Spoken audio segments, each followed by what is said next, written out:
If you ever feel confused by modern job titles like growth hacker or brand evangelist, it may help you relax to know that old Britain solved this problem centuries ago by simply inventing jobs that sounded completely fake, deeply unpleasant, and yet were taken very seriously by everyone involved. In earlier centuries, particularly from the medieval period through the early industrial age, British society ran on an impressive number of highly specific occupations, many of which existed solely because daily life was uncomfortable, unsanitary, and mildly hostile to human existence. One such role was the groom of the stool, which sounds like an insult but was, in fact, a prestigious position in the royal household. This person's responsibility was to assist the monarch with personal toilet needs, a task that combined intimacy, trust, and an alarming lack of personal boundaries. Despite the nature of the work, the job came with influence, political power, and proximity to decision-making, proving that career advancement has always been mysterious. Elsewhere in Britain, the gong farmer quietly performed a service no one else wanted. Before modern sewage systems, human waste accumulated in cesspits beneath homes, and someone had to remove it. The gong farmer worked at night, shoveling waste by hand and hauling it away, often earning decent pay due to the sheer horror of the task. It was unpleasant, dangerous, and essential, which is historically the strongest argument for job security.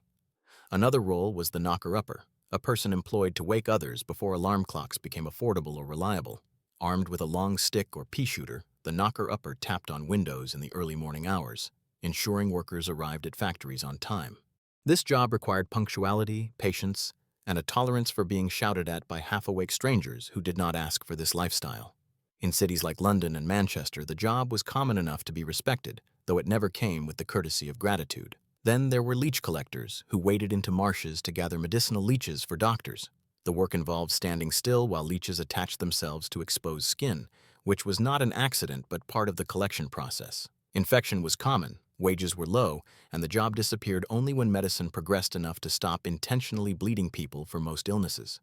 Rat catchers also played a vital role, particularly in crowded urban areas, where rodents spread disease and terror with equal enthusiasm. These individuals trapped, poisoned, and sometimes trained rats for entertainment, because history rarely limits itself to one bad idea at a time. Chimney sweeps, often children, climbed narrow flues to remove soot, risking suffocation and deformity in exchange for a small wage. Society largely accepted this arrangement for a long time, which is not a proud chapter. Ale tasters, on the other hand, had a slightly better deal.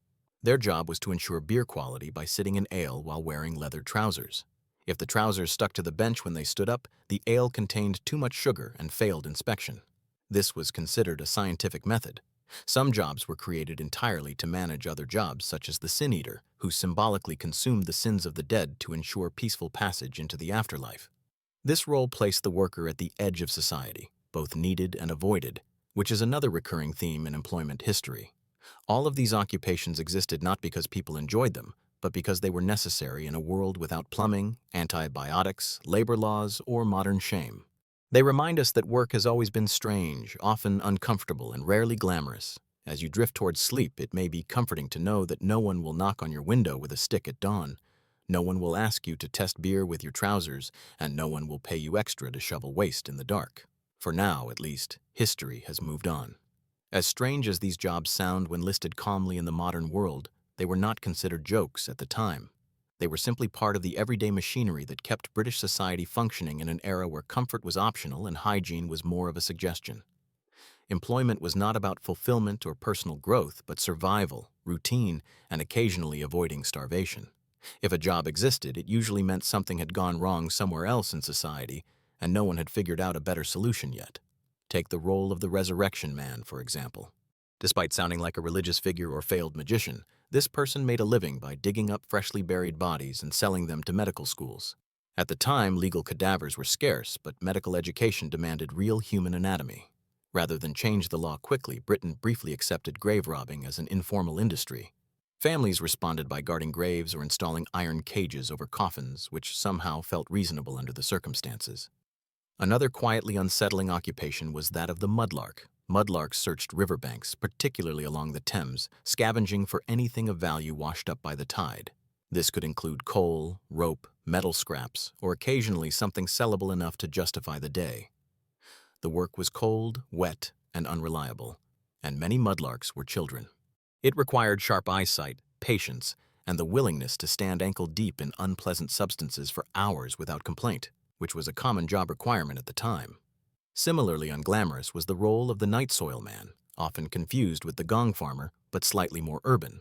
This job involved collecting human waste from chamber pots in densely populated areas before dawn. The waste was then sold as fertilizer, closing a recycling loop no one asked for but everyone depended on. Some jobs existed purely because British law, tradition, or stubbornness created problems that needed human intervention. Consider the lamplighter, whose responsibility was to light and extinguish street lamps every day. This required walking the same route twice daily, in all weather, with a long pole and a consistent tolerance for monotony. The job disappeared only when electricity became widespread, which took longer than one might expect. Then there was the pin setter who manually reset bowling pins before automation. This was physically demanding, repetitive, and required staying alert in a confined space where heavy balls arrived with minimal warning. It was another example of humans filling the gap between invention and convenience. British aristocracy also supported a surprising number of ceremonial or symbolic jobs. The royal court employed officials like the keeper of the royal swans, responsible for tracking and protecting swans legally owned by the crown. This was not metaphorical. Swans were valuable property, and someone needed to take this very seriously. Likewise, there were rat catchers to the king, royal laundresses, and official cupbearers, all roles that existed to ensure that nothing unpleasant happened to very important people, even if unpleasantness was unavoidable for everyone else. Many of these occupations came with deeply specific skills that were passed down through families. A bell ringer, for instance, required physical strength, rhythm, and endurance to operate massive church bells. Bell ringing was both a profession and a community service, marking time, events, and disasters in a world without notifications or emergency alerts. The job was respected, though it permanently damaged hearing, which was rarely mentioned. Then there were bone pickers who collected animal bones from slaughterhouses and streets to sell for industrial uses. The job paid poorly and smelled strongly, but it fed into growing industries that quietly depended on it. What ties these jobs together is not their absurdity, but their inevitability. Old Britain functioned because people accepted work that was unpleasant, dangerous, or faintly ridiculous simply because it needed doing. There was little expectation of improvement and fewer alternatives. As you continue drifting toward sleep, it may be helpful to remember that most of history was held together by people doing things no one would volunteer for today. Your current job, whatever it is, likely does not involve grave robbing, waist-deep mud, or testing ale by sitting in it. And that, historically speaking, is progress. Beyond the jobs that dealt directly with waste, death, and general discomfort, Old Britain also invented occupations that existed purely to manage other people's habits, mistakes, and poor planning. One such role was the human alarm clock's slightly more judgmental cousin, the timekeeper. In factories, workshops, and large estates, someone had to enforce the schedule. This person watched the clock, rang bells, recorded lateness, and occasionally deducted wages. It was not a popular role, but it was necessary in a world transitioning from agricultural rhythms to industrial time discipline. Before this, work started when the sun felt appropriate. Afterward, work began when someone said so. Another job that sounds suspiciously fictional was the professional mourner. At funerals, especially among wealthier families, it was considered appropriate to display a certain amount of grief. When genuine grief was unavailable, inconsistent, or insufficiently dramatic, mourners could be hired to cry, wail, and look convincingly devastated. This was not considered dishonest so much as practical. Emotions, like labor, could be outsourced. The mourners were expected to look somber, dress appropriately, and leave quietly once the job was done, carrying their sorrow elsewhere. Then there was the breaker of horses, a title that accurately describes the job in a way modern marketing would not approve of. These individuals trained horses by asserting dominance through physical endurance and repetition. It was dangerous work involving large animals with strong opinions. Injuries were common, as was early retirement in the form of permanent injury. Still, horses were essential for transport, agriculture, and war, so someone had to take the risk. Compassion for animals was not yet a professional requirement. Some jobs existed because British cities were built upward before anyone thought about airflow. In tightly packed urban areas, buildings rose high and narrow, blocking light and trapping heat and smoke. This created demand for ventilation specialists of sorts, including people tasked with cleaning air shafts and maintaining narrow passageways that most residents preferred to forget existed. These workers spent their days climbing through dark spaces filled with soot, dust, and whatever else had settled there over the years. It was not glamorous, and it did not come with recognition, but it prevented buildings from becoming completely uninhabitable. Food-related jobs also reflected the uneasy relationship between nutrition and survival. Street vendors sold pies, soups, and roasted foods of questionable origin. To ensure some level of order, inspectors existed long before modern health departments. Their standards were minimal by today's expectations. Food was judged acceptable if it was unlikely to cause immediate death. Anything beyond that was considered a bonus. Bread testers, for example, ensured loaves met basic size and weight requirements because adulterating bread with fillers was a popular way to increase profits. The punishment for cheating could be severe, which helped maintain a fragile sense of fairness. Other occupations existed simply to observe and report. Watchmen patrolled streets at night, calling out the time and weather while carrying lanterns and sticks. Their presence offered limited protection, but it provided reassurance that someone was awake while everyone else slept. This was important in cities where fire, theft, and general chaos were regular concerns. The watchman's call was both functional and symbolic, marking the slow passage of hours in a time before constant illumination. There were also jobs designed to manage animals that had become too integrated into daily life to ignore. Hog reeves ensured pigs roaming villages did not cause excessive damage. They monitored livestock, enforced rules, and resolved disputes involving animals that wandered freely through streets. In a world where animals and humans shared space more intimately, someone had to negotiate that relationship professionally. Even leisure required labor. Early sports and public entertainments depended on people who prepared grounds, managed crowds, and enforced basic rules. This included ice cutters who harvested ice from frozen rivers and stored it for warmer months, allowing for food preservation and occasional luxury.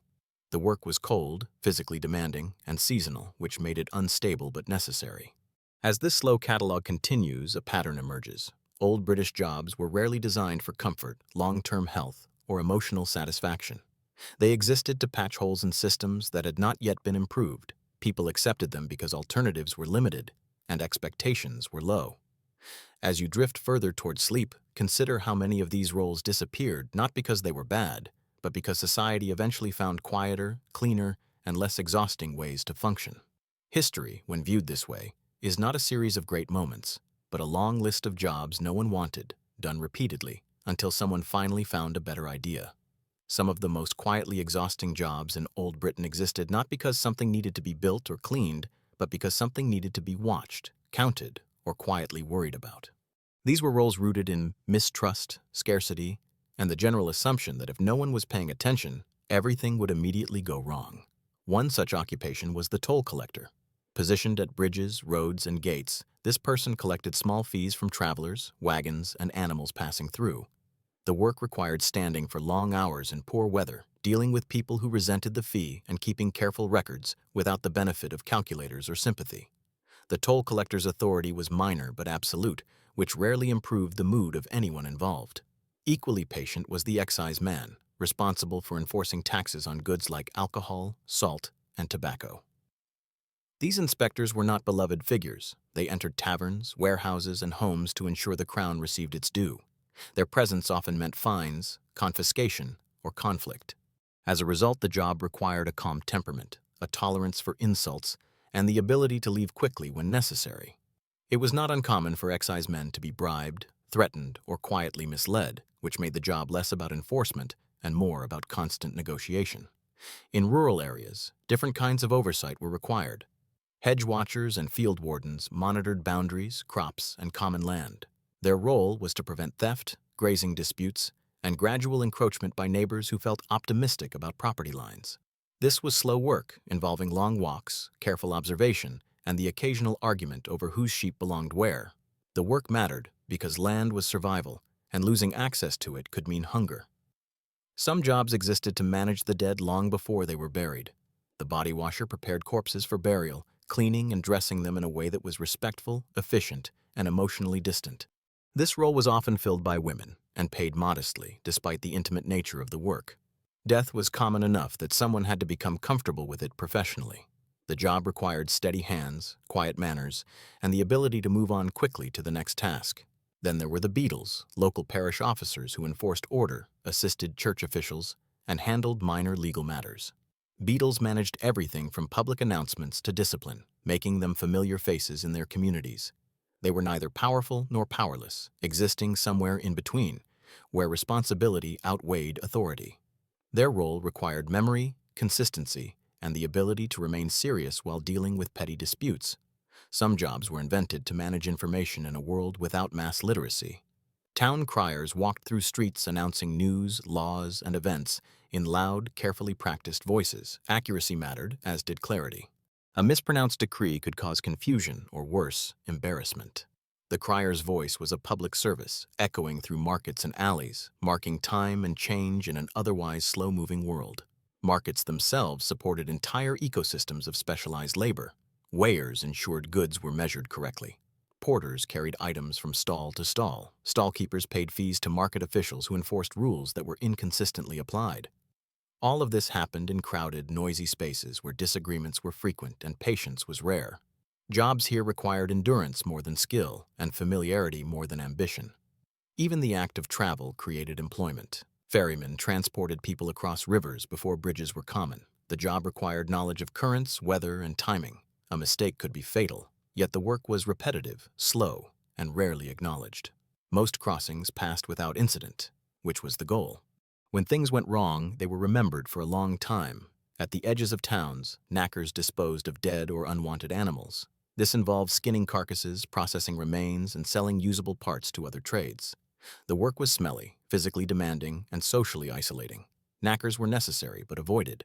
Their presence reminded communities of decay, which was not something people enjoyed acknowledging. As the list continues, the theme remains consistent. Old British jobs were not designed to inspire pride or identity. They were responses to immediate needs, layered over centuries of habit and compromise. Each role existed to prevent something worse from happening.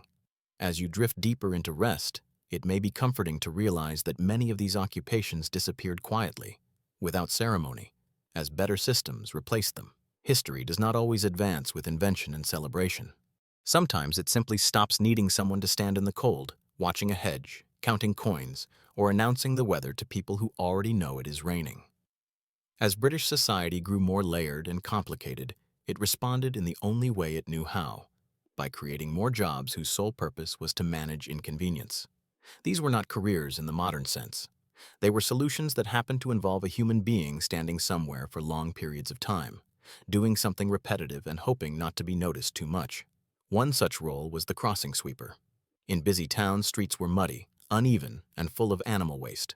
Crossing sweepers cleared small paths through the filth so pedestrians could pass without ruining their shoes. The work required constant motion, a good sense of timing, and an acceptance that gratitude would be rare. Payment came mostly in small tips, making the job unreliable and quietly exhausting. Another role shaped by urban crowding was the link boy. Before street lighting became widespread, wealthy individuals hired young boys to guide them through dark streets using torches. The link boy knew the safest routes, the worst alleys, and which areas to avoid after certain hours. The job was physically light but socially risky. It placed the worker in constant proximity to crime, weather, and impatience. When lamps replaced torches, the job vanished, leaving little trace beyond the faint glow it once provided. In industrial settings, labor became increasingly divided into narrow tasks. Factories employed doffers, whose job was to remove full bobbins from spinning machines and replace them with empty ones. The work was repetitive, fast-paced, and often assigned to children due to their size and speed. Injuries were common, breaks were rare, and noise was constant. Yet the role was considered essential. Without doffers, machines stopped. Without machines, wages disappeared. This logic was rarely questioned at the time. Some jobs existed to maintain appearances rather than functionality. Periwig makers and hair powderers supported fashion trends that demanded constant upkeep. Wigs were expensive, heavy, and prone to unpleasant side effects, but social status depended on them. Maintaining these appearances required skilled labor, patience, and a tolerance for working with hair that did not always behave as expected. When fashions changed, entire trades quietly faded, taking their powders and combs with them. Public health, such as it was, created its own set of roles. Scavengers collected waste from streets, gutters, and open drains. Their work reduced disease and flooding, though this connection was not fully understood. The job involved long hours, physical labor, and direct contact with unpleasant materials. It was poorly paid and poorly regarded, despite its importance. Cleanliness, like safety, was something people wanted without thinking too much about how it happened. Some occupations were built entirely around enforcement of moral or social standards. Alehouse keepers were monitored by officials whose job was to ensure taverns followed local laws regarding opening hours, behavior, and pricing. These inspectors did not prevent excess so much as document it. Their presence was tolerated, occasionally resented, and rarely effective in the long term. The job existed because rules existed, not because anyone expected them to work perfectly. In coastal areas, life produced a different set of professions. Lighthouse keepers maintained lights that guided ships safely to shore. The work required isolation, routine, and constant attention. Days blurred together, marked only by weather and maintenance schedules. The job was lonely but respected, as mistakes could cost lives. Automation eventually replaced the role, though not without nostalgia for the quiet dedication it required. Dock workers, meanwhile, loaded and unloaded ships by hand, moving goods from water to land one crate at a time. Employment was unpredictable depending on arrivals and demand. Workers gathered daily, hoping to be chosen. Strength mattered more than security. The job was physical, competitive, and offered little protection against injury or dismissal. Still, it kept ports alive and trade moving. Some jobs existed solely because Britain produced more rules than systems. Clerks copied documents by hand, maintaining records that grew endlessly. Accuracy mattered, as errors carried consequences. The work was quiet, detailed, and mentally draining. Yet it was also one of the few paths to stability, offering indoor work and social respectability. For many, it was the closest thing to a comfortable job. As this steady accumulation of occupations continues, it becomes clear that old British labor was less about purpose and more about endurance. Jobs were shaped by immediate needs, limited tools, and a willingness to accept inconvenience as normal. Many roles disappeared not through reform, but through replacement. As you settle deeper into rest, it may be soothing to remember that countless people once spent their days sweeping crossings, carrying torches, copying ledgers, or watching the sea simply because no quieter solution existed yet. History moved forward not because these jobs were absurd, but because eventually someone found a way to do without them. Not all old British jobs were physically demanding or openly unpleasant. Some were exhausting in a quieter, more persistent way, involving long hours of attention, repetition, and the constant possibility of small but meaningful mistakes. These were roles that required presence rather than strength, and patience rather than speed. One such occupation was that of the copyist. Before printing became widespread and affordable, documents were reproduced by hand. Laws, contracts, letters, and records all passed through careful hands that copied every word exactly. Errors could cause confusion, disputes, or financial loss. The work demanded focus, good handwriting, and the ability to sit still for extended periods without distraction, which history suggests was not easy for anyone. Closely related was the job of the scrivener, a professional writer who prepared legal documents for those unable to write or unfamiliar with formal language. Scriveners translated spoken intent into official text, often navigating vague instructions and emotional clients. The role required literacy, discretion, and a calm demeanor. It was respected, though rarely celebrated. Success meant invisibility. If no one noticed your work, you had done it correctly. In larger households, particularly among the wealthy, an entire hierarchy of domestic roles existed. Footmen stood behind chairs during meals, waiting to be needed. Valets managed clothing, travel arrangements, and personal items. Housekeepers oversaw cleaning, supplies, and other staff. These jobs demanded attentiveness and restraint. Speaking out of turn or making oneself too visible could end employment. The work was steady, but advancement depended on loyalty and silence more than skill. Some jobs revolved around maintaining order in places designed to produce none. Prison warders managed overcrowded facilities where disease, unrest, and despair were common. Their authority was limited by poor infrastructure and inconsistent rules. The job required firmness, endurance, and emotional distance. It was not well paid, but it was stable, which mattered in uncertain times. Similarly, asylum attendants worked in institutions meant to house those considered mentally unwell. Treatment standards were minimal and understanding was limited. The job involved supervision rather than care, reflecting broader attitudes toward illness and responsibility. Education created its own labor demands. Schoolmasters taught children in crowded rooms with few materials and strict discipline.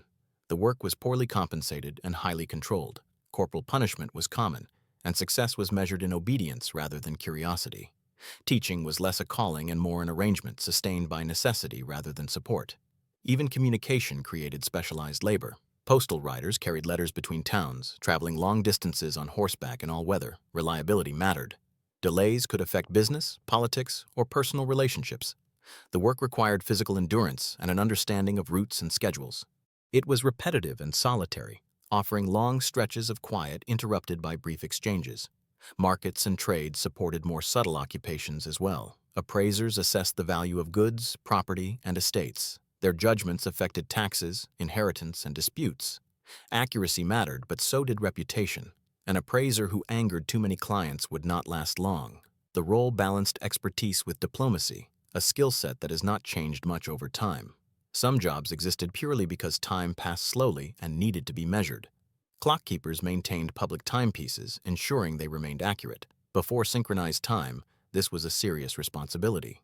Towns relied on bells and clocks to structure daily life.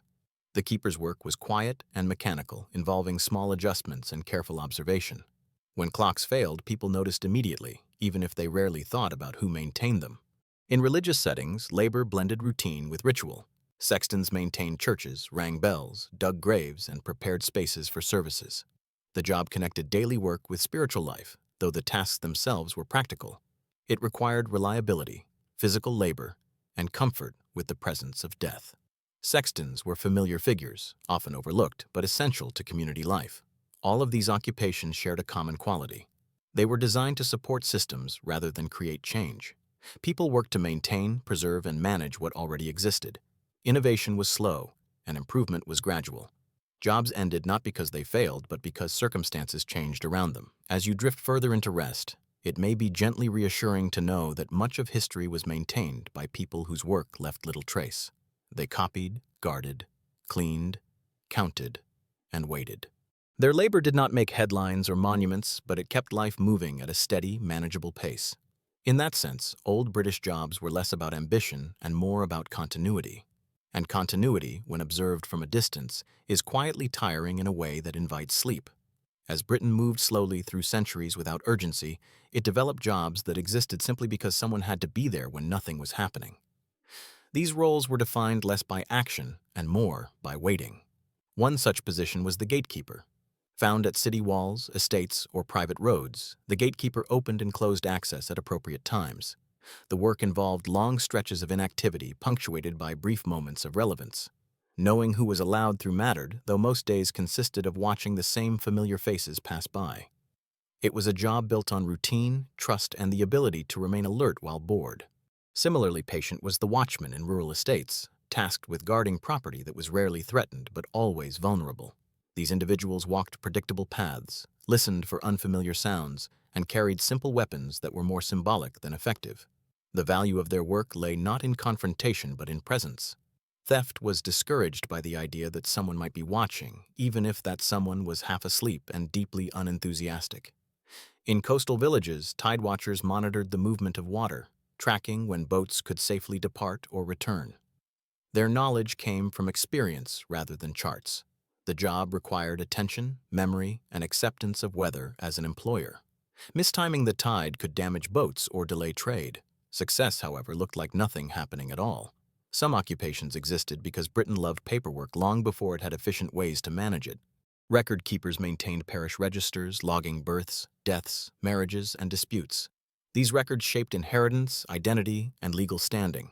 The work was slow and repetitive, involving careful handwriting and consistency. Errors carried consequences, but accuracy rarely earned praise. The job demanded quiet discipline and an appreciation for order in a world that rarely provided it. Other roles were created to manage crowds that gathered for reasons no one fully controlled. Fair wardens supervised markets, festivals, and public events. Their task was to maintain basic order, prevent fights, and ensure fees were collected. This required diplomacy, authority, and the ability to intervene without escalating conflict. Fair wardens were most successful when unnoticed, which was rarely satisfying. Transportation created its own peculiar labor. Road menders, often working alone or in small groups, maintained pathways using basic tools and local materials. The work was physical but uncelebrated. Good roads were expected, not admired. When roads failed, complaints followed quickly. When they held, no one commented. This imbalance defined much of historical labor. In towns, water carriers delivered clean water to households without direct access. The job required strength, endurance, and reliability. Water was essential, heavy, and endlessly needed. Carrying it day after day shaped entire routines. The disappearance of this job, replaced by pipes and pumps, quietly transformed daily life more than most people realized. There were also jobs designed to enforce standards that everyone complained about. Inspectors measured cloth, monitored weights, and checked tools for compliance with guild rules. These roles protected quality but restricted innovation. Inspectors were often resented, but their absence would have caused confusion. It was a familiar balance between freedom and order. Guilds themselves created administrative roles to manage membership, training, and disputes. Masters oversaw apprentices, setting terms that favored experience over ambition.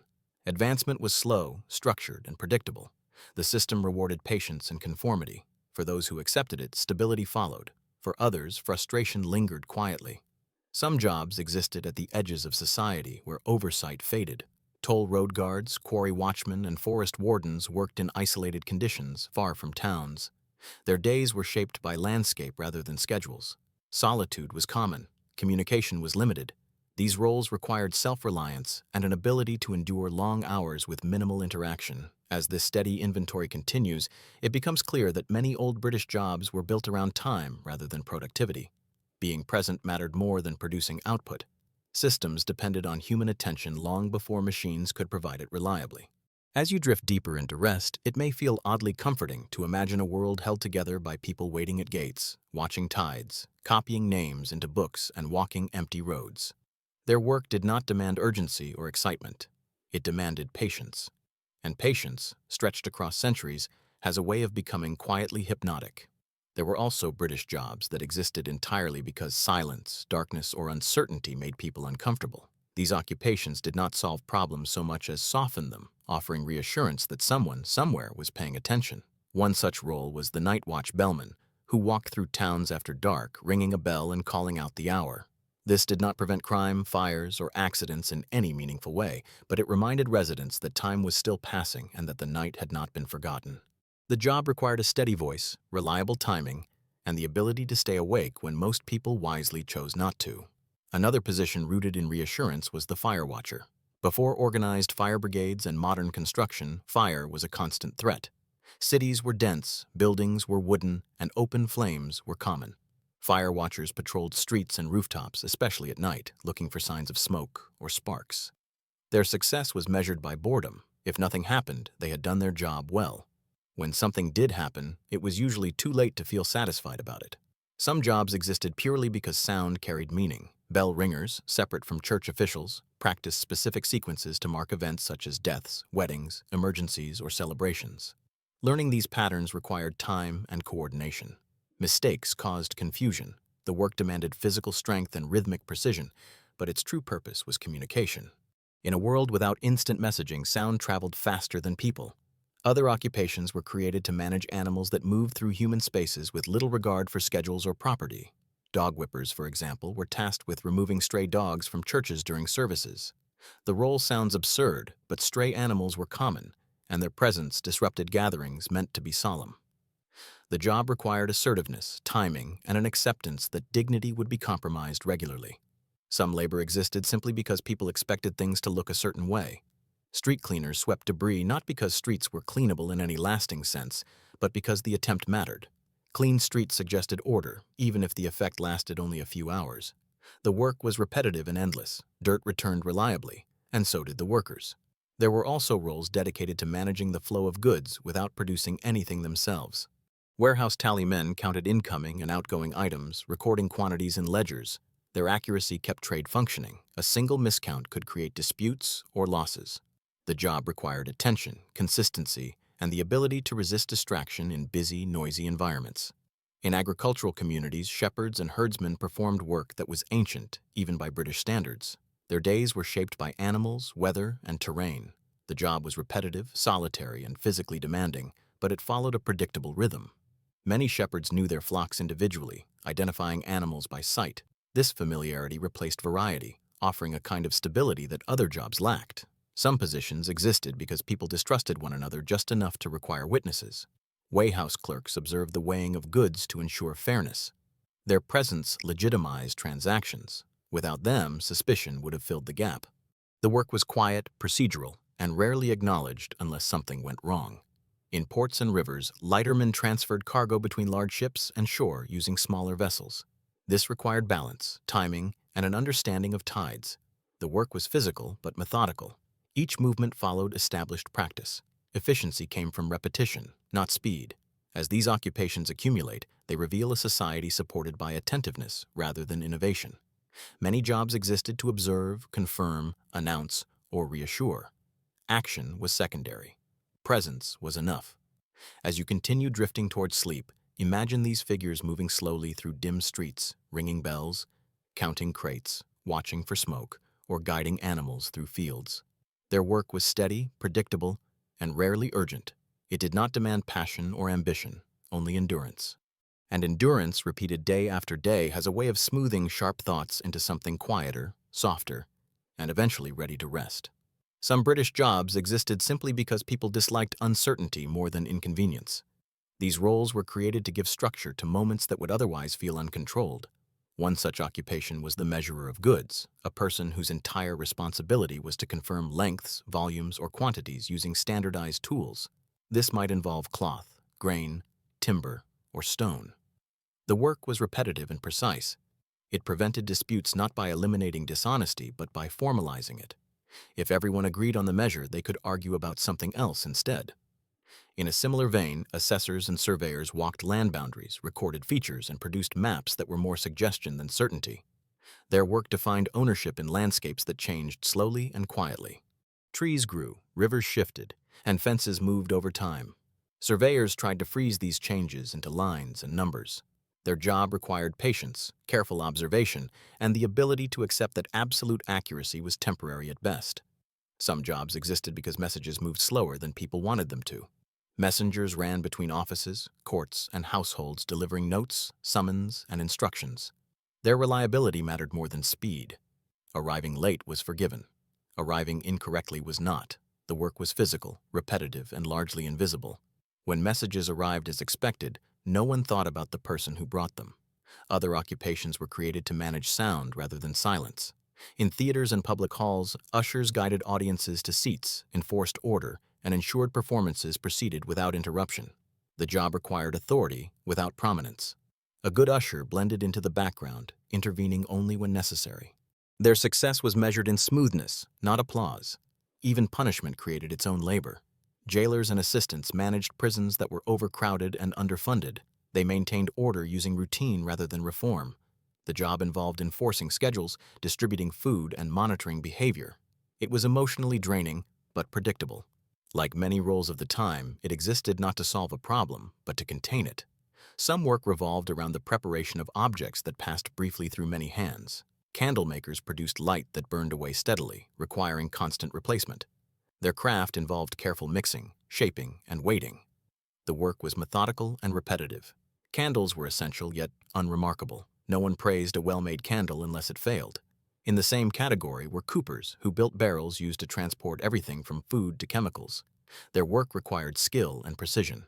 A poorly made barrel leaked spoiled goods and caused losses.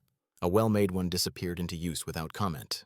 Coopers labored in workshops that smelled of wood and effort, producing objects that supported trade quietly and effectively. Some jobs existed because people gathered in large numbers without much planning. Crowd marshals and stewards managed movement during public events. Their authority was informal but necessary. They directed flows, resolved minor conflicts, and prevented bottlenecks. The job required awareness and restraint. Overreaction caused trouble. Inaction allowed it to grow. Others worked at the edges of production. Tanners processed animal hides into leather through long, unpleasant procedures involving soaking, scraping, and curing. The work smelled strongly and took time. Tanneries were kept at a distance from towns for a reason. The job was essential, producing materials used for clothing, tools, and equipment. Still, it was avoided socially, despite its economic importance. In more refined settings, bookbinders assembled pages into finished volumes. Their work combined craftsmanship with repetition. Each book passed through familiar steps, resulting in something both fragile and lasting. The job required attention to detail and a steady pace. Books were valuable, but the labor behind them remained largely unseen. All of these occupations reflect a world structured around gradual processes. Work was less about speed or innovation and more about reliability. Things happened slowly, and people adjusted accordingly. As you settle further into rest, it may feel oddly soothing to imagine a society held together by measuring, recording, delivering, guiding, and assembling. Nothing rushed, nothing urgent. just people doing what needed to be done, carefully and repeatedly until the day ended. In that repetition lies a kind of calm that modern life rarely allows, and it is that calm that history quietly offers as it fades into sleep. In addition to physical labor and oversight, many British jobs existed purely to maintain social order or enforce moral expectations. Alehouse supervisors, for example, ensured that patrons followed local rules regarding drinking, hours of operation, and acceptable behavior. Their authority was limited, and compliance often depended on patience, negotiation, and a willingness to tolerate insults. The job required vigilance during long, often tedious evenings. Success was quiet. No complaints, no disturbances, just an orderly space that allowed people to drink with minimal chaos. Some roles revolved around the management of light itself. Lamplighters walked through streets at dusk, lighting lamps one by one, and returned before dawn to extinguish them. This work was repetitive and physically demanding, requiring precise timing and endurance. Errors in lighting left streets in darkness or flickering, while mistakes in extinguishing created hazards for early risers. Lamplighters became intimate participants in the daily rhythms of towns, yet largely invisible beyond the soft glow of their torches. In religious contexts, clerical assistants performed long hours of copying scripture, maintaining registers, or assisting with ceremonial preparation. This work demanded attention to detail, silence, and endurance. Mistakes could cause embarrassment or disputes, but success was silent, recognized only by those who noticed the absence of error. Their labor preserved knowledge, law, and tradition in a world where mistakes could propagate confusion for years. Similarly, constables and parish officers patrolled towns and villages to enforce local ordinances, from curfews to sanitation regulations. The work required walking long distances, monitoring the behavior of residents, and documenting violations. Recognition was rare. Complaints were common. Yet society relied on these roles to maintain a fragile sense of order in communities where resources and enforcement were minimal. Other occupations existed to bridge gaps between humans and animals. Falconers maintained birds of prey for hunting and sport. The job demanded patience, careful feeding, and management of temperamental birds. Mistakes could result in injury or loss, but success went largely unnoticed as the birds soared quietly over fields, unseen by most observers. In urban centers, scavengers collected materials such as coal, dung, and refuse for resale or reuse. Their work connected consumption and production in a world without industrial recycling. It was dirty, repetitive, and sometimes hazardous. Yet scavengers were essential to maintaining functional households and industries in crowded cities, even if their efforts were socially unappreciated. Some roles existed simply to manage the physical space of towns. Street menders patched roads, repaired walkways, and managed the flow of water. The work was unglamorous but necessary, and the benefits were invisible until the job was neglected. Roads, alleys, and bridges required constant attention, and human labor filled the gaps where engineering had not yet arrived. A quiet but essential occupation was that of the watermill operator. These individuals monitored water flow, adjusted mechanisms, and ensured the steady grinding of grain. Their work was continuous, predictable, and essential for daily sustenance. The rhythm of the mill mirrored the rhythm of life itself. Slow, steady, and occasionally monotonous. Even in leisure or cultural pursuits, labor was required. Instrument tuners prepared harpsichords, organs, and other instruments for performance. Accuracy was paramount, patience indispensable. Errors were noticed immediately, praise rarely granted. Musicians relied on the unseen expertise of these workers to produce harmonious sound, yet the labor behind the harmony remained largely invisible. Finally, some occupations existed to manage the inevitable decay of objects and buildings. Roofers, thatchers, and stonemasons repaired damage from weather and wear. Their work was physically demanding, repetitive, and often thankless. Yet these trades preserved the structures that supported both daily life and status. Without them, society would slowly collapse under its own neglect. All of these roles share a subtle theme: necessity, repetition, and quiet endurance. They are designed to maintain, preserve, or observe. Their impact is largely invisible, appreciated only when absent. As you continue to drift toward sleep, imagine the slow, methodical work of these individuals, performing their duties unnoticed, sustaining a world that moves quietly, patiently, and with minimal fanfare. Their lives, like the work itself, create a rhythm that lulls one gently into rest. Some old British occupations existed because human patience and physical endurance were the only tools available to manage unavoidable inconveniences. One such role was the mudguard, whose job was to protect pedestrians from splashes in narrow, muddy streets. They wielded brooms, brushes, and occasionally crude barriers to shield passers-by from passing carriages or livestock. The work required attention, stamina, and the ability to ignore persistent complaints.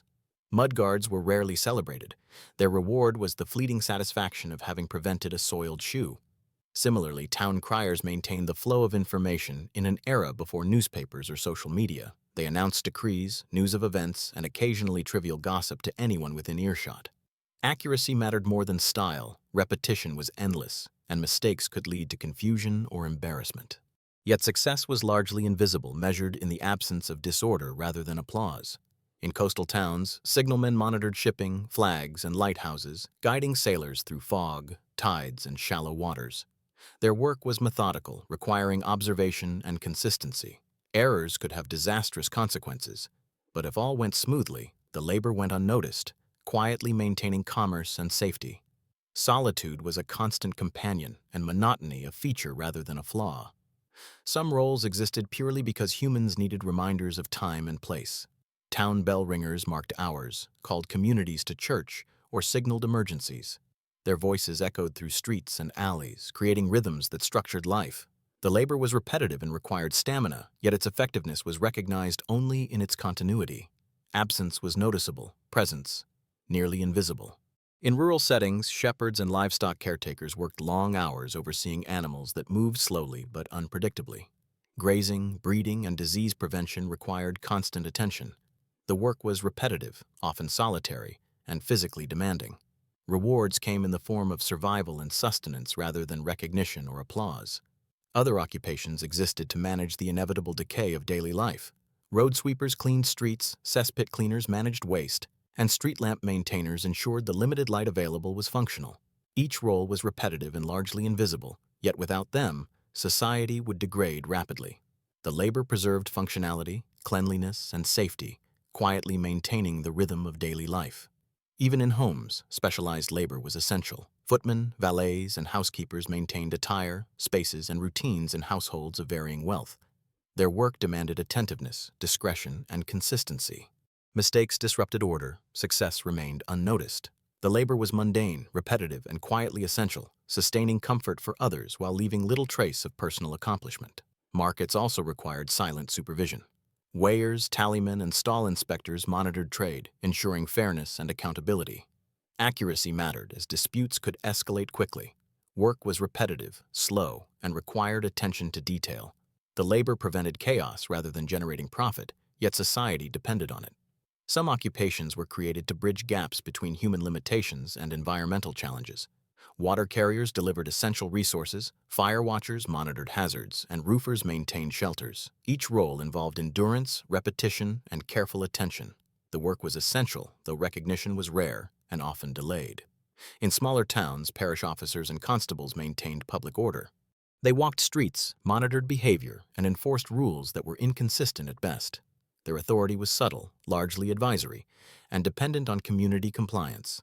Success was quiet, measurable only in the absence of disturbance. All these roles share a common thread: quiet perseverance. They exist to stabilize, maintain, and observe. The work is repetitive, essential, and mostly invisible. As you drift further into sleep, imagine a world held together by these patient, methodical efforts, each individual performing duties that sustain life, unnoticed and uninterrupted, creating a rhythm that is oddly comforting in its quiet consistency. Some occupations existed not for heroism, wealth, or prestige, but simply because routine needed enforcing. One example is the night soil collector, who removed human waste from urban homes before modern plumbing. The work was hazardous, unpleasant, and poorly paid, yet essential. Collectors traveled in the dark, carrying buckets and shovels, ensuring streets and homes remained marginally habitable. Success was silent. Failure could be catastrophic. Their labor, largely unacknowledged, quietly maintained urban life. Similarly, the role of the lamplighter required walking streets at dusk and dawn, lighting and extinguishing lamps. Accuracy mattered, tiredness was inevitable. Repetition was endless. The work was visible only through the soft illumination of a street, not the individual responsible. Lamplighters structured daily rhythms, allowing people to move safely through darkness, their labor unnoticed, except when absent. In industries, doffers removed full bobbins from spinning machinery and replaced them with empty ones. Often, children filled this role due to size and speed. The work was repetitive, physically demanding, and monotonous. Mistakes slowed production, recognition was minimal, and compensation reflected endurance rather than skill. Yet doffers were indispensable to the functioning of textile mills. Water carriers, known as watermen in towns and villages, transported clean water from rivers, wells, or pumps to households. The work required strength, reliability, and stamina. The job repeated daily, often with minimal breaks, in rain, cold, or heat. Households relied on their punctuality, though gratitude was rarely explicit. These workers were essential, though invisible in daily life. Some roles existed solely to manage risk in a slow and cautious society. Fire watchers patrolled streets, rooftops, or chimneys, detecting smoke or fire before it became uncontrollable. Observation, patience, and endurance were required. Workdays blurred into nights, and success was measured in inaction. Mistakes, however, could be disastrous. Their presence preserved safety quietly, without fanfare. Even leisure and ceremony demanded labor. Ushers guided audiences, ensuring performances or public gatherings proceeded without incident. Their authority was subtle, their work repetitive, and recognition minimal. Success lay in smooth flow, failure in disorder. The labor maintained decorum, creating an invisible framework of control.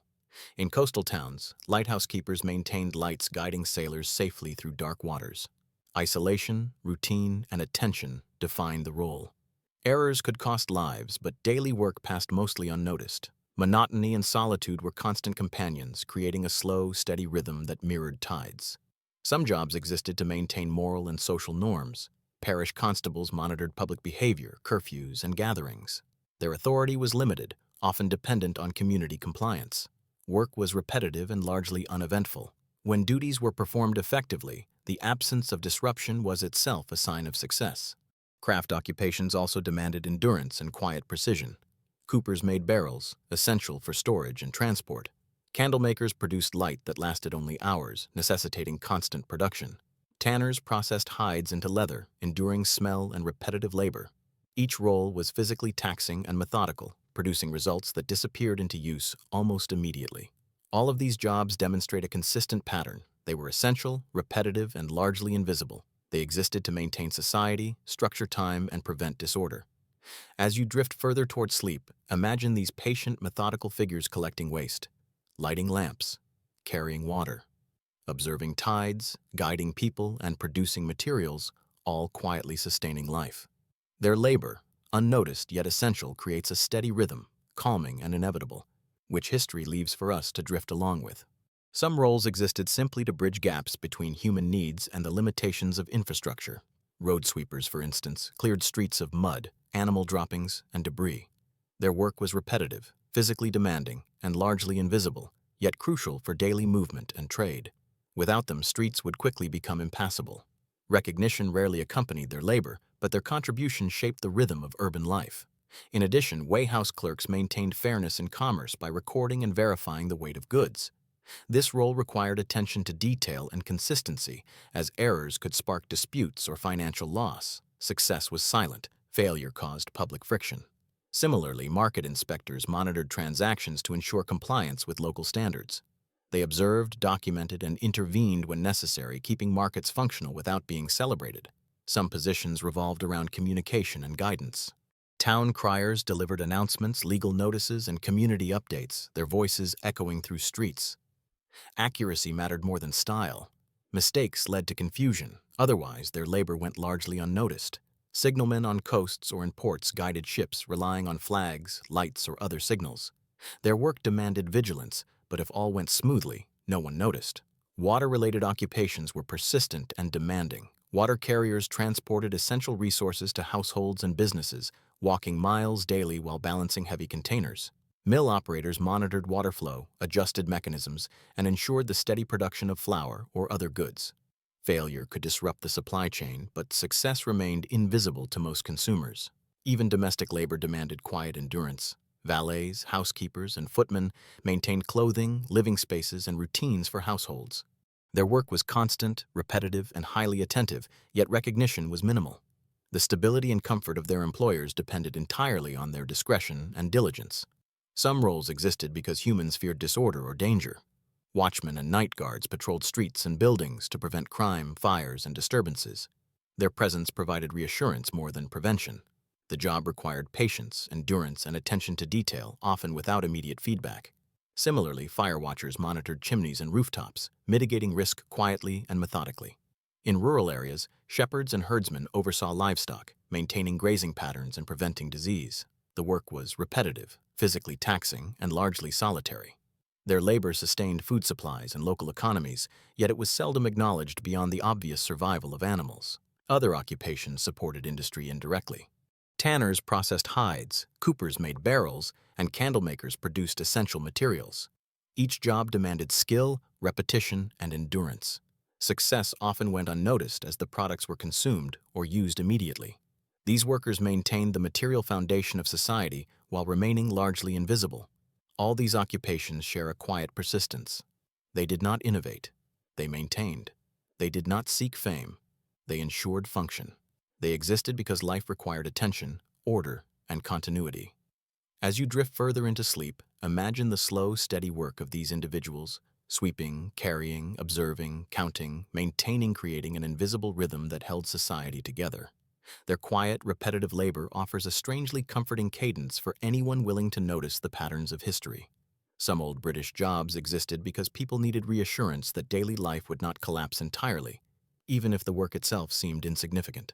Crossing sweepers, for instance, ensured that pedestrians could navigate muddy streets without soiling themselves. Their labor was repetitive, monotonous, and poorly rewarded, yet it made city life slightly more bearable. Recognition was rare, but the world moved forward a little more smoothly because of them. Similarly, bell ringers marked time, events, and emergencies, their voices echoing through towns and villages. Accuracy and consistency were paramount, but praise was minimal. Success was measured in the absence of confusion, failure in missed or incorrect signals. The work was physically demanding and often lonely, yet integral to the rhythm of life. Water carriers delivered essential resources to households and businesses. They walked long distances with heavy containers, repeating the same routes daily. Endurance and reliability mattered more than speed or innovation. Mill operators similarly maintained production, monitoring mechanisms, adjusting flows, and ensuring continuity. Their work was essential, invisible, and often uncelebrated. In industrial and craft settings, doffers, coopers, and candlemakers maintained the flow of goods that society relied upon. Their tasks were repetitive and demanding. Doffers replaced bobbins in textile machinery, coopers constructed barrels for storage and transport, and candlemakers produced light that quickly burned away. The labor was methodical, precise, and largely unnoticed once complete. Domestic service offered a variety of quiet roles. Valets, footmen, and housekeepers maintained clothing, interiors, and routines for households of varying wealth. Their success was invisible when executed well, yet their absence was immediately noticeable. The work demanded attentiveness, patience, and discretion, creating comfort and stability for others while leaving little trace of personal achievement. Other occupations existed to observe, measure, and maintain order. Weighhouse clerks, market inspectors, and toll collectors monitored commerce and travel, ensuring fairness and efficiency. Accuracy and vigilance were essential, but public acknowledgement was minimal. Mistakes were noticed, competence was invisible. In coastal and riverine towns, signalmen, lightermen, and lighthouse keepers maintained communication and safety. Their work was repetitive, solitary, and critical. Errors could be catastrophic. Success went unnoticed. Similarly, shepherds, herdsmen, and agricultural laborers maintained the food supply, often in isolation, following slow, predictable patterns dictated by animals and seasons. Even leisure and culture required unseen labor. Ushers, instrument tuners, and ceremonial attendants ensured events proceeded smoothly. The work demanded precision, patience, and attentiveness. Recognition was rare, and success was measured in the seamless flow of activities, not applause. Across these occupations, a clear theme emerges. The work of Old Britain relied on endurance, repetition, and quiet vigilance. Success was measured not in fame or reward, but in continuity, in the smooth functioning of society, and in the absence of noticeable disruption. As you drift further toward sleep, imagine these figures performing their tasks, unnoticed yet essential, sustaining daily life with patient, repetitive labor. Their rhythm, slow, steady, and deliberate, becomes a lullaby of history, gently leading you toward rest. Some occupations existed simply to fill the gaps created by human limitations and environmental challenges. Road menders repaired uneven streets, patched potholes, and maintained bridges. The work was repetitive, physically demanding, and largely invisible to those who benefited. Success was quiet, smooth streets without complaint. Failure, however, was noticeable, slowing commerce and daily life. Their labor ensured that cities functioned, even if no one paused to acknowledge it. Similarly, street sweepers cleared debris, mud, and animal waste from urban thoroughfares. Their work was essential for maintaining hygiene and facilitating movement. Recognition was rare. Their presence was noticed only when absent. The repetition, endurance, and physical effort required made the role quietly exhausting. In trade, clerks and record keepers maintained ledgers, inventories, and correspondence. Accuracy was critical, as errors could cause financial loss or disputes. The work was mentally taxing, repetitive, and largely invisible. Success was measured in the absence of error, and recognition was minimal. These roles sustained commerce without glamour or fanfare. Water carriers transported essential resources to households and workshops. Mill operators monitored machinery, regulated flows, and ensured steady production. Both jobs required endurance, attention, and routine. Failure could disrupt daily life. Success was largely invisible. These individuals quietly sustained essential functions in towns and villages. Domestic roles demanded patience and discretion. Housekeepers, valets, and footmen maintained clothing, interiors, and routines in households of varying wealth. Their labor required attentiveness, consistency, and an ability to remain unseen. Absence was immediately felt. Competence went largely unrecognized. The work supported comfort, order, and stability without acknowledgement. Some occupations existed to manage social expectations or enforce rules. Alehouse supervisors, parish constables, and toll collectors ensured compliance with local laws, monitored behavior, and resolved disputes. Their labor was repetitive and often met with resistance. Success was quiet, measured in the absence of disorder. Recognition was minimal, but society depended on their vigilance. Coastal and riverine roles lighthouse keepers, signalmen, and lightermen maintained safety, guidance, and communication. Solitary, repetitive, and critical, their work often went unnoticed until a mistake occurred. Similarly, shepherds and agricultural laborers sustained food supply through patience, observation, and endurance. Repetition, isolation, and attention defined these roles. Even cultural and ceremonial life required unseen labor. Ushers, bell ringers, and instrument tuners maintained order and precision in events. Their work was methodical, largely unacknowledged, and essential for smooth functioning. Recognition was scarce. Success existed only in seamless performance. Across all these roles, the common thread is quiet persistence. Work existed to maintain, observe, and ensure continuity. Society functioned through repetition, endurance, and discretion rather than innovation or acclaim. As you continue drifting toward sleep, imagine these figures sweeping streets, carrying water, monitoring tides, counting goods, moving methodically and silently, creating a rhythm of life that is slow, steady, and quietly hypnotic. Other roles existed purely to manage the small but persistent annoyances of daily life. Street lamp maintainers, for example, walked city streets at dusk and dawn, lighting and extinguishing lamps. The work was repetitive and required endurance, precision, and patience.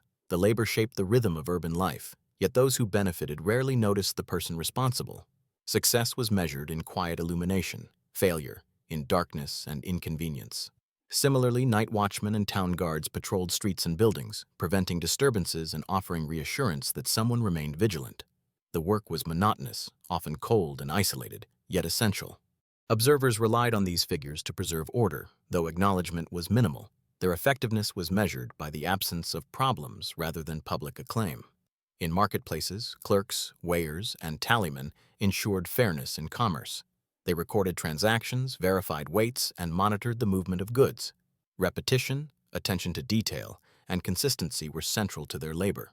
Success was invisible unless a mistake occurred. Their work maintained trust in trade systems that otherwise relied on honor and routine.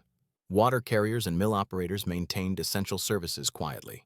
Water carriers transported heavy loads to households and workshops, walking the same routes daily. Mill operators monitored mechanisms and regulated flows to ensure steady production. Both required patience, vigilance, and endurance. When performed well, their labor went unnoticed. When neglected, disruptions were immediately apparent. Domestic service required similar persistence. Housekeepers, valets, and footmen maintained interiors, clothing, and routines. Their work demanded discretion, attention, and consistency. Absence disrupted household life, yet recognition remained minimal. Comfort, order, and stability depended on their quiet diligence. Some jobs existed to observe and enforce social norms. Parish officers, alehouse supervisors, and fair wardens monitored behavior, disputes, and compliance with local rules. Their work was often repetitive, occasionally contentious, and largely invisible. Success was measured in the absence of disorder rather than praise. Labor ensured that societal structures functioned despite human unpredictability. Coastal and riverine roles persisted as quietly essential. Signalmen, lighthouse keepers, and lightermen guided ships, communicated warnings, and maintained safety. Solitary, methodical, and repetitive, their work sustained maritime commerce and protected lives. Shepherds, herdsmen, and agricultural laborers similarly maintained food supply through patient observation and endurance. The work was repetitive, physically taxing, and largely invisible beyond its results. Even cultural and ceremonial life relied on unseen labor. Ushers, bell ringers, and instrument tuners prepared events, marked time, and preserved order. Repetition, attentiveness, and endurance were required. Recognition was rare. Success existed only in seamless execution. All these occupations share a quiet theme. They maintain, observe, and sustain continuity. Work was defined less by fame or reward than by persistence and reliability. As you drift further towards sleep, imagine these patient figures performing repetitive essential tasks, carrying water, sweeping streets, monitoring tides, counting goods, and maintaining order, creating a rhythm that is steady, slow, and quietly hypnotic, the soft pulse of history itself. Some occupations existed because society depended on consistency more than efficiency. Toll collectors, for example, stood at bridges, gates, and roadways, recording who passed and collecting small fees. Their work required attention, patience, and the ability to tolerate complaints or resistance. Success was measured in continuity and the absence of confusion, not recognition. Streets functioned smoothly because someone quietly endured the monotony. In trade and commerce, clerks, record keepers, and market inspectors performed repetitive tasks essential to daily transactions. Ledgers were maintained, weights verified, and standards enforced. Mistakes caused disputes, competence went largely unnoticed. The labor ensured trust, order, and the smooth operation of markets without fanfare. Precision, endurance, and quiet diligence were more valuable than creativity or visibility. Similarly, water carriers delivered vital resources to homes and workshops. Routes were repeated day after day, often in harsh weather. Mill operators monitored machinery and regulated flows to maintain production. Both roles required vigilance, consistency, and patience. When performed effectively, the work passed unnoticed. When neglected, consequences were immediate. Domestic service demanded a similar quiet endurance. Footmen, valets, and housekeepers maintained clothing, interiors, and household routines. Their labor was constant, largely invisible, and rarely praised. Absence was noticeable, competence invisible. Their work sustained comfort, stability, and social expectations without acknowledgement. Other roles existed to maintain order or prevent disruption. Parish constables, alehouse supervisors, and fair wardens monitored public behavior, disputes, and compliance with rules. Work was repetitive, often met with resistance, and largely unnoticed unless mistakes occurred. Success was measured in the absence of conflict rather than applause. In rural areas, shepherds and herdsmen oversaw livestock, maintaining grazing patterns and preventing disease. The work was physically demanding, repetitive, and solitary. Yet it sustained food supply and local economies. Success was quiet, unacknowledged beyond the survival of animals. Coastal and riverine roles, lighthouse keepers, signalmen, lightermen ensured safe navigation, communication, and commerce. Their labor required solitude, repetition, and attention. Mistakes were costly, success went largely unnoticed. Even leisure and cultural life depended on silent work. Ushers, bell ringers, and instrument tuners maintained order, rhythm, and precision, ensuring events proceeded smoothly. Recognition was rare. Success existed only in seamless execution. Craftsmen, including coopers, tanners, and candlemakers, produced essential goods through repetitive, methodical work. The products were quickly consumed or used, leaving the labor invisible. Physical endurance, precision, and consistency were essential. These roles quietly sustained trade, daily life, and material culture. Across all these occupations, a single theme emerges: quiet persistence. Work existed to maintain systems, sustain routines, and preserve continuity. Recognition was rare, absence was noticed. As you drift deeper towards sleep, imagine the slow, steady rhythm of these individuals performing repetitive, essential tasks: carrying water, counting goods, guiding travelers, maintaining order, forming a silent heartbeat of history, calm and enduring, inviting rest. Other jobs persisted simply because repetition was more important than creativity.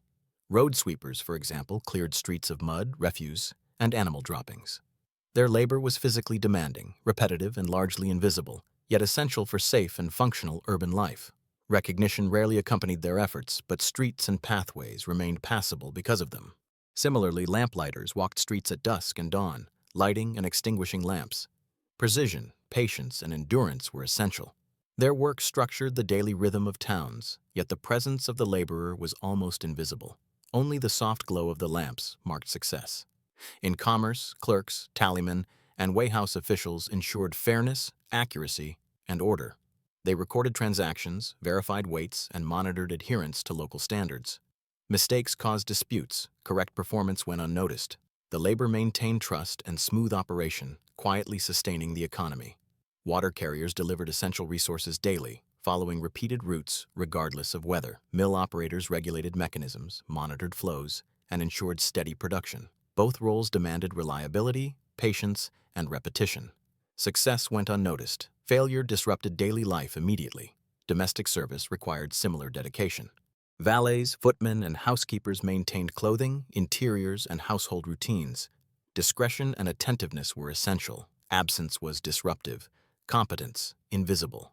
Their labor sustained comfort and order in homes, largely without recognition.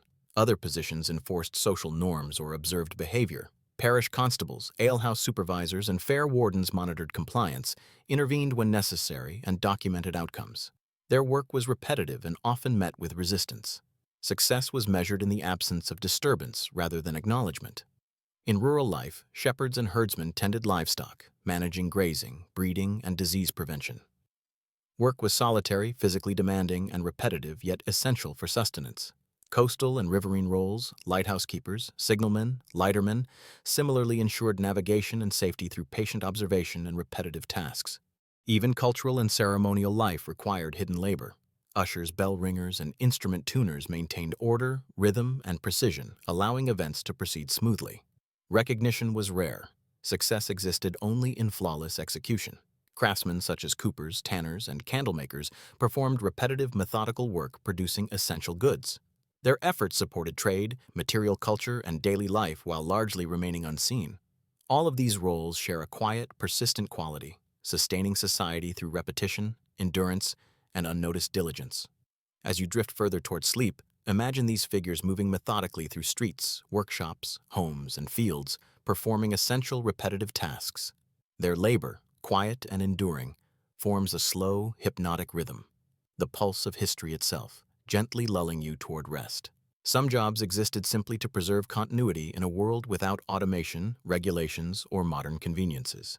Toll collectors monitored roads, bridges, and gates, recording travelers and collecting fees. Their work required patience, consistency, and the ability to tolerate complaints or resistance.